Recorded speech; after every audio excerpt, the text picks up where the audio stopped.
একটি খবর আমাদের কাছে এসেছে কিছুক্ষণ আগে যে কুমিল্লার ইসাপুরে আমাদের ঢাকা ইউনিভার্সিটি থেকে 10 জন 50 জন এসেছিল টোটাল। এর মধ্যে 10 জনকে হচ্ছে আমাদের জিম্মি করা হয়েছে, বাকি 40 জনকে আলাদা করে ফেলা হয়েছে। এই ধরনের একটা খবর আমাদের কাছে এসেছিল। আমি নিজে এখন কুমিল্লাতে আছি। কুমিল্লাতে এসেছি আমাদের ত্রাণ সহায়তা নিয়ে, এবং এই ত্রাণটি আমরা কিছুক্ষণের মধ্যেই কুমিল্লা যেই আমাদের পুলিশ লাইন আমরা পৌঁছে দিব, এবং সেখানে আরও অন্যান্য যে ত্রাণগুলো রয়েছে সমন্বিতভাবে আমরা সেখানে হচ্ছে পৌঁছে দেব।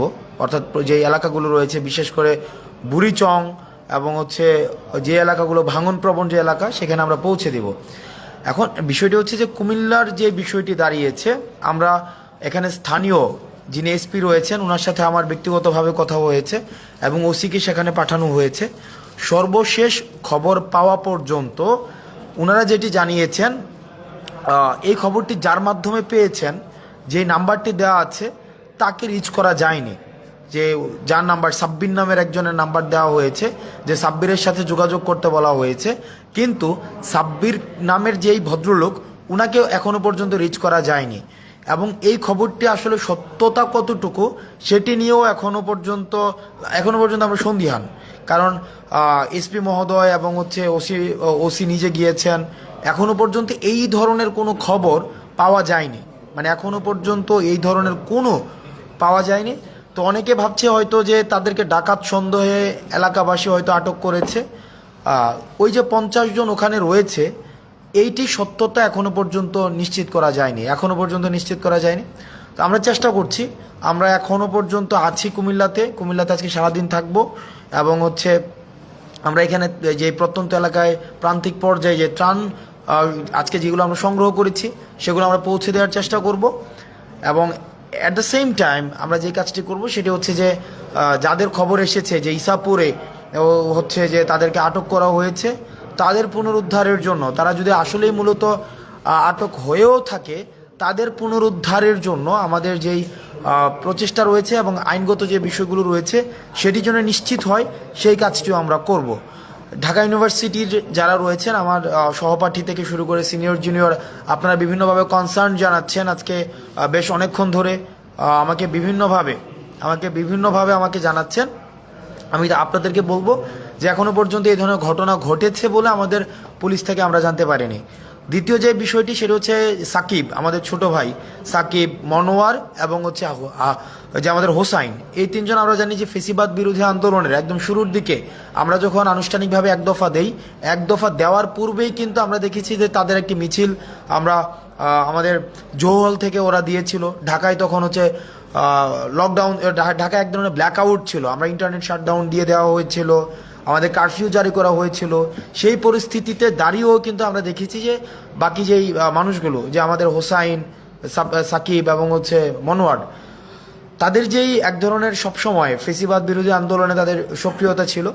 যখনই লক্ষ্মীপুরের বন্যার খবরটি আসে, আমরা তাদেরকে দেখেছি যে পরের দিনই তারা ঢাকা থেকে ছুটে গিয়েছে রিফাত রশিদ, বাকের, তারপরে হচ্ছে আমাদের অন্যান্য আরও সমন্বয়কদের সাথে।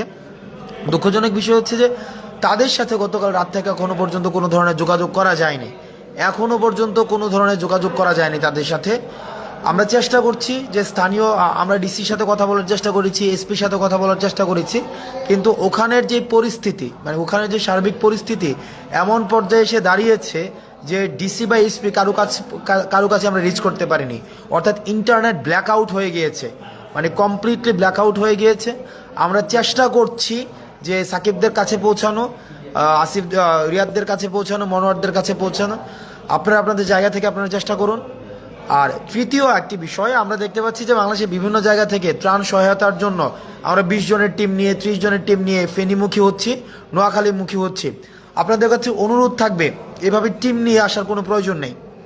আপনাদের প্রশিক্ষিত টিম ছাড়া, প্রশিক্ষিত টিমের যদি আপনারা সমন্বয় নিশ্চিত করতে না পারেন, আপনার ফেনীমুখী হওয়ার দরকার নেই। সর্বোচ্চ একটা ট্রাকের সাথে 2 জন বা 3 জন, সর্বোচ্চ 2 জন বা 3 জন এনাফ। এর বেশি যারা আসছে 10 জন 15 জন, এই 10 জন 15 জন আসার কোনো প্রয়োজন নেই। আপনারা যে স্থানীয় যে জায়গাটি রয়েছে, আপনারা যে এলাকায় যাবেন, ওই এলাকার আপনারা স্থানীয় মানুষগুলোর সাথে আগে একটু কথা বলেন। তাদের জায়গা থেকে আপনি দেখবেন যে 15 জন 10 জন বা ওখানের এলাকাবাসী আপনাদেরকে সহায়তা করছে। খালি শুধু শুধু ঢাকা থেকে 10 জনের একটা টিম নিয়ে যাচ্ছেন, 20 জনের একটা টিম নিয়ে যাচ্ছেন, গিয়ে সেটা আরও বেশি আপনাদের হচ্ছে বার্ডেন ক্রিয়েট করা হচ্ছে। ওই এলাকার মধ্যে একটা বার্ডেন ক্রিয়েট করা হচ্ছে। আপনাদের নিজস্ব খাওয়া দাওয়ার যে এই বিষয়গুলোর একটা বার্ডেন রয়েছে, তারপর হচ্ছে চলাফেরার একটা বার্ডেন রয়েছে, ট্রান্সপোর্টেশনের একটা বার্ডেন রয়েছে। এই সার্বিক যে বার্ডেনগুলো, এই বার্ডেনগুলো বিবেচনায় আপনার একটা ট্রাকের সাথে হায়েস্ট 2 জন আসতে পারেন, কিন্তু 10 জন বা 15 জন এই যে আসার যে বিষয়টি কি, সেটা হচ্ছে একটা ট্যুরের মতো হয়ে যায়। এই যে ট্যুর বা আমরা মনে হচ্ছে যেটা ট্যুরে যাচ্ছে, আমরা স্বাগত জানাই মানুষের যে অংশগ্রহণ হচ্ছে যে ত্রাণ কার্যক্রম, যে আসার যে বিষয়টি কি, সেটা হচ্ছে একটা ট্যুরের মতো হয়ে যায়। এই যে ট্যুর বা আমরা মনে হচ্ছে যেটা ট্যুরে যাচ্ছে, আমরা স্বাগত জানাই মানুষের যে অংশগ্রহণ হচ্ছে যে ত্রাণ কার্যক্রমের মধ্যে, এই বিষয়টিকে আমরা স্বাগত জানাই।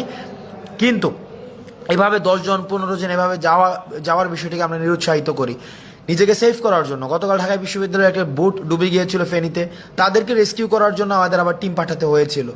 এখন আমাদের যে এই সংকটকে আমরা আমাদের অংশগ্রহণের মধ্য দিয়ে আরও বেশি আমরা সংকটতর করতে পারি না, বরং আমরা যেটা করতে পারি সেটা হচ্ছে এই সংকটটিকে কীভাবে মিটিগেট করা যায়। আমাদের মিটিগেশন এবং অ্যাডাপ্টেশন প্রসেসের মধ্য দিয়ে সেই জায়গাটিতে আমাদের হচ্ছে গুরুত্ব বেশি করে দিতে হবে। রেদার আমরা যদি এই কাজটি বারবার করে এই সংকটকে আমরা আরও বেশি পাইল আকারে বৃদ্ধি করতে থাকি, তাহলে সেটি কিন্তু আমাদের জন্য হচ্ছে একটি প্রবলেমেটিক এবং এটি ইনএসকেপেবল প্রবলেম আমাদের জন্য ক্রিয়েট করবে। আমরা চাই না আমাদের জন্য এই প্রবলেমগুলো ক্রিয়েট হোক। আমরা চেষ্টা করছি, আজকে 3টি বিষয় নিয়ে আমি কথা বললাম। 1 নম্বর বিষয় হচ্ছে যে ইসাপুরে যারা হচ্ছে খবর এসেছে ডাকাত ধরেছে, এই বিষয়টি নিয়ে এখনও সত্যতা জানা যায়নি। 2 নম্বর বিষয় সাকিব, হোসাইন রিয়াদ এবং মনোয়ারের যে বিষয়টি সেটি নিয়ে। আর 3 নম্বর বিষয় আপনারা আপনাদের জায়গা থেকে চেষ্টা করবেন যেন যে সাঁতার না জানলে এবং যদি প্রশিক্ষিত কোনো রেস্কিউ টিমের সাথে যদি সংশ্লিষ্টতা না থাকে, তাহলে সেক্ষেত্রে আপনারা ত্রাণ কার্যক্রমে আসার প্রয়োজন নেই। রেদার আপনারা যেটা করতে পারেন, টিএসসিতে আপনারা দেখেছেন যে আমাদের প্রতিদিন ত্রাণ কার্যক্রম চলছে। আমি আজকে কুমিল্লা এসেছি, কুমিল্লায় হয়তো আমি সকালের মধ্যে আমি ফজরের মধ্যে ত্রাণ কার্যক্রম আমরা শুরু করে দিতে পারবো পুলিশ লাইন থেকে। আবার 3টার দিকে ঢাকায় ব্যাক করে আবার আমরা ত্রাণ সংগ্রহ করব এবং ত্রাণগুলো বাংলাদেশের বিভিন্ন জায়গায় আমরা পৌঁছে দেওয়ার চেষ্টা করব। ত্রাণগুলো বিভিন্ন জায়গায় পৌঁছে দেওয়ার চেষ্টা করব। আপনারা কুমিল্লায় যারা রয়েছেন বিভিন্নভাবে আমাদের কাছে শঙ্কার কথা বলেছেন, আমরা আমাদের জায়গা থেকে আমরা চেষ্টা করেছি। এবং এটি যেহেতু এটা জাতীয় দুর্যোগ, এবং এই জাতীয় দুর্যোগে আমাদের জয়েন্ট কোলাবোরেটিভ ভেঞ্চার ছাড়া আমাদের কখনোই এই জাতীয় দুর্যোগ থেকে উত্তরণ সম্ভব নয়। আমাদের এই দুর্যোগটিকে আমরা একটি দেখছি যে এটি একটি ইন্টেনশনালি ভারত ওয়াটার গেটগুলোকে খুলে দিয়েছে, আমাদেরকে পূর্ব প্রস্তুতির কোনো সুযোগ দেয়নি। এটির মধ্য দিয়ে আমাদের ভারতের সাথে পরবর্তী যে সম্পর্কটি, সেই সম্পর্কটি একটি টেস্টিমোনিয়াল হিসেবে বিবেচিত হবে। আমরা বিবেচনায় রাখতে চাই ভারত আমাদের সাথে এখন যেভাবে আচরণ করছে, ভবিষ্যতে আমরা ভারতের সাথে কিভাবে আচরণ করব, এই বিষয়টি টেস্টিমোনিয়াল হচ্ছে এখনের সিদ্ধান্ত। ভারতের সিদ্ধান্তটি নিয়ে নিল এবং তারা আমাদের সাথে প্রতিবেশী সুলভ আচরণ করেনি। যেহেতু কুমিল্লা একটি ভারতের বর্ডার ঘেঁষিত একটি এলাকা, বুড়িচং, বিশেষ করে বুড়িচং, ওদিক থেকে কসবা রয়েছে, ব্রাহ্মণবাড়িয়ার কসবা রয়েছে, আমরা চেষ্টা করছি যতটা সম্ভব আমাদের হচ্ছে এই সংকটগুলোকে কাটানো। আপনারা আপনাদের জায়গা থেকে আপনারা চেষ্টা করুন। আর দয়া করে গুজব ছড়াবেন না। এমনি জাতীয় সংকটটি নিয়ে আমাদের হচ্ছে বেশ কষ্ট করতে হচ্ছে। আপনারা যে আপনাদের জায়গা থেকে কোনো তথ্যের অথেন্টিসিটি যদি আপনারা না পান, একটি তথ্য ফেসবুকে শেয়ার করার পূর্বে আপনারা ভেরিফাই করবেন, যেটাকে আমরা বলি যে ক্রস চেক করে নেওয়া। একটি ক্রস চেক করার পূর্বে আপনারা একটি তথ্য কখনোই ফেসবুকে শেয়ার করবেন না, কারণ এটি একটি আতঙ্কটা, এটাকে একটি চেইন, একটি আতঙ্ক। 1 জন থেকে 3 জন, 3 জন থেকে 8 জন, 8 জন থেকে 16 জন, অর্থাৎ চেইন রিয়েক্টিভ একটা অ্যাপ্রোচের মধ্যে দিয়ে এটা ছড়িয়ে যায়। সেজন্য কোনো খবর শেয়ার করার পূর্বে আপনাদের যে কাজটি করতে হবে সেটা আগে আরও 5-6 জনের কাছে নিশ্চিত হয়ে নেবেন, পার্সোনালি নক করে, যে এই তথ্যের সত্যতা কতটুকু। অথেন্টিসিটি ক্রস চেক না করে কোনো তথ্য শেয়ার করবেন না। আমরা চেষ্টা করছি আমাদের জায়গা থেকে, এবং সকল শ্রেণী পেশার মানুষ তার জায়গা থেকে চেষ্টা করছে। আমরা চেষ্টা করছি এই সংকটটিকে উত্তরণ করার জন্য। আমরা আমাদের জায়গা থেকে আমরা চেষ্টা করব, আপনারা আপনাদের জায়গা থেকে চেষ্টা করুন। আমাদের আবার কালকে আজকে সারাদিন আমাদের কুমিল্লায় আমাদের ত্রাণ কার্যক্রম চলবে, আমাদের ঢাকায় আমাদের ত্রাণ সংগ্রহ কার্যক্রম চলবে। আমাদের কিন্তু ঢাকায় যে ত্রাণ সংগ্রহ কার্যক্রম সেটা কিন্তু অব্যাহত থাকবে টিএসসিতে। টিএসসিতে আমরা দেখেছি যে সকল শ্রেণী পেশার মানুষ হচ্ছে ত্রাণ যেটি দিচ্ছেন সেটি হচ্ছে মানে আমরা একটু অভূতপূর্ব আমরা সারা পেয়েছি, এবং যে পরিমাণ ত্রাণ আজকে আমরা সংগ্রহ করেছি সেটি হচ্ছে আনকাউন্টেবল অ্যামাউন্ট অফ ত্রাণ আমরা পেয়েছি। এই ধরনের ত্রাণ আমরা দুর্যোগ মন্ত্রণালয়ে আমাদেরকে লজিস্টিক সাপোর্ট দিচ্ছে কিভাবে সেটাকে ম্যানেজমেন্ট করা যায়, এবং সেখানে আমরা দেখেছি যে মানুষের কি অভূতপূর্ব অংশগ্রহণ, সকল শ্রেণী পেশার মানুষের অংশগ্রহণ, শিশু, বৃদ্ধ, বাচ্চাদের অংশগ্রহণ, সেটা আমাদেরকে অনেক বেশি উজ্জীবিত করে। এবং আমি যদি বলি জাতীয় ঐক্যের বহিঃপ্রকাশ সেটির আজকের যেটাকে আমরা ইপিটমি বলি, ইপিটম of the best examples of the ইউনিফিকেশনস of national unity, সেটি হচ্ছে আজকে টিএসসিতে ছিল। মত নির্বিশেষে আমরা দেখেছি যে কিভাবে মানুষ হচ্ছে আজকে আমাদের ত্রাণ দিয়েছে, এবং আমরা এটিও নিশ্চিত করতে চাই যে ত্রাণের যে অর্থটি আমরা সংগ্রহ করছি সে অর্থের জন্য স্বচ্ছতা থাকে, সেটির জন্য অ্যাকাউন্টেবিলিটি থাকে, সেটি আমাদের খরচের পরে আপনাদের কাছে প্রত্যেকটা জিনিসের আমাদের হচ্ছে এন্ডোর্সমেন্ট দেওয়া হবে, কোথায় কি খরচ হয়েছে, কোথায় কি খরচ হয়নি। আপনারা আপনাদের জায়গা থেকে সচেতন থাকবেন, সাবধানে থাকবেন।